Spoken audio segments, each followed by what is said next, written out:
Everyone, welcome back to my channel. मैं हूं सांत्वना और आपका बहुत स्वागत है मेरे इस चैनल पर।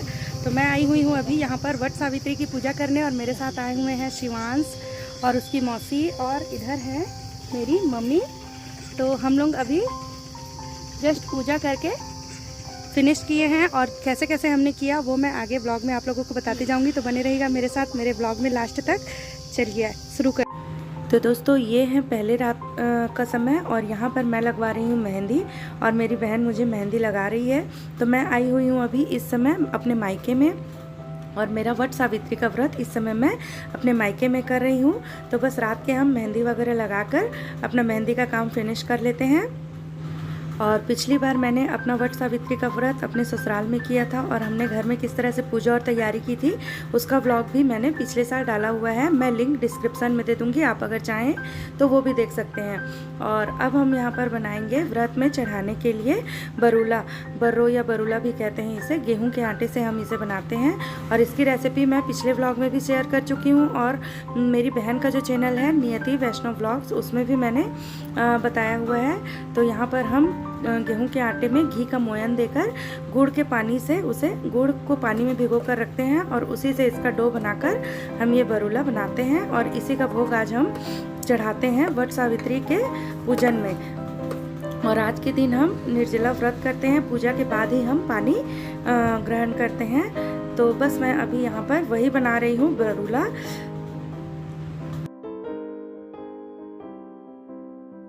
ये देखिए ये डो बनकर अच्छी तरह से तैयार है। अब हम इसका साइज आप अपने हिसाब से ले सकते हैं और इसका इस तरह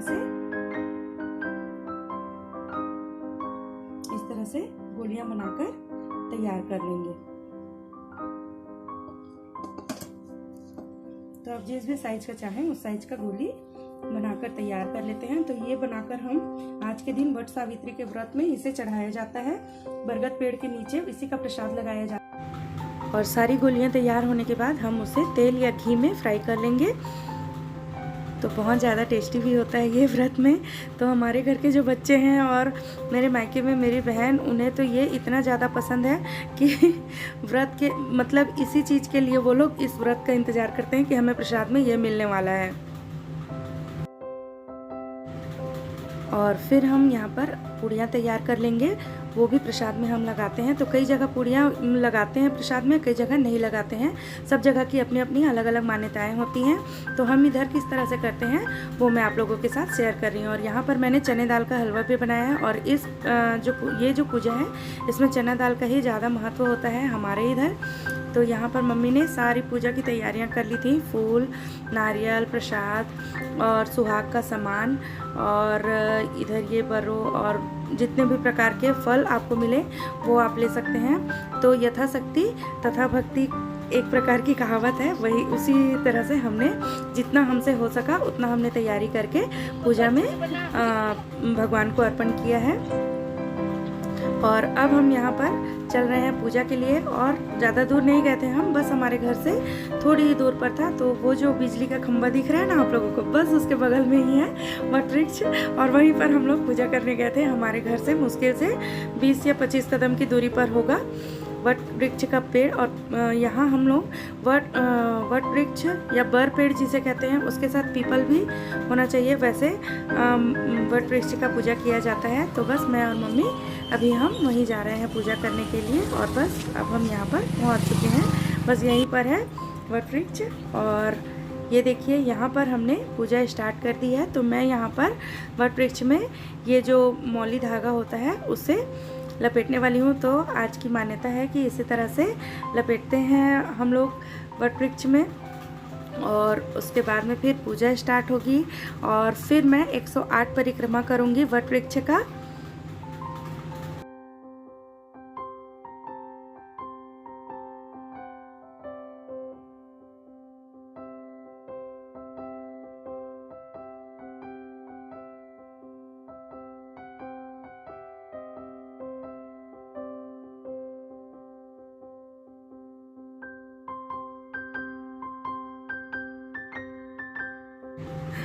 और यहाँ पर मैं आप लोगों को एक बात बताती हूँ। जैसे ही हम धागा लेकर परिक्रमा करने के लिए तैयार होते थे और हम सोचते थे कि एक आध फ़ोटो क्लिक कराएंगे, वैसे ही हमारे आगे कोई ना कोई आ जाते थे, तो बड़ा मज़ा भी आ रहा था यहाँ पर पूजा करने में। तो ये देखिए, यहाँ पर हम फ़ोटो क्लिक कराने के लिए खड़े ही होते थे और वहाँ पर वो सामने से एक आंटी आकर हमारे सामने खड़े हो जाती थी।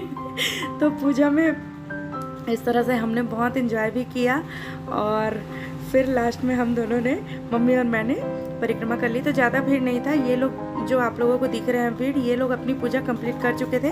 फिर हमने जब पूजा स्टार्ट की, उसके बाद बस 5-10 मिनट के बाद में ये लोग अपने घर चले गए थे। तो यहाँ पर इस वट वृक्ष में बहुत से लोग आए थे पूजा के लिए। पर स्नान आदि से निवृत्त हो, गंध पुष्प वस्त्र लाल करादि से पूजन कर द्विज दंपतियों को भोजन कराए। उसके बाद उन दोनों के हाथ में पात्र स्थित सुपारी नारियल का फल देकर दक्षिणा आदि से उन्हें संतुष्ट कर ओम नमो ब्रह्मणा की प्रतिमा बनाकर अक्षत लेकर ओम नमो ब्रह्मणा सह सवित्री यह गच्छ इस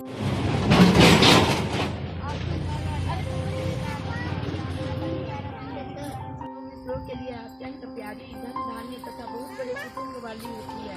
कुओं के दान से उनके कुल में ज्वर, संताप और किसी प्रिय के वियोग का दुख नहीं होता। अशोकवती दान से 21 पीढ़ी तक उनका कुल बहुओं, लड़कों, अनगिनत सास सासुओं से भरा रहता है। जो स्त्रियां पुरियों को देखती हैं, उनके कुल में बहुओं के साथ साथ लड़कियां भी पुत्रिनी होती है। शिखरणी का दान करने वाली। तो यहाँ पर मैंने अपनी 108 परिक्रमा पूरी कर ली थी और मम्मी यहाँ पर कथा सुना रही थी सभी लोगों को। मम्मी ने 108 परिक्रमा नहीं की क्योंकि मम्मी नहीं कर पाती हैं 108 परिक्रमा। तो जिसकी जैसी क्षमता होती है वो उसी श्रद्धा से ये पूजा कर सकते हैं।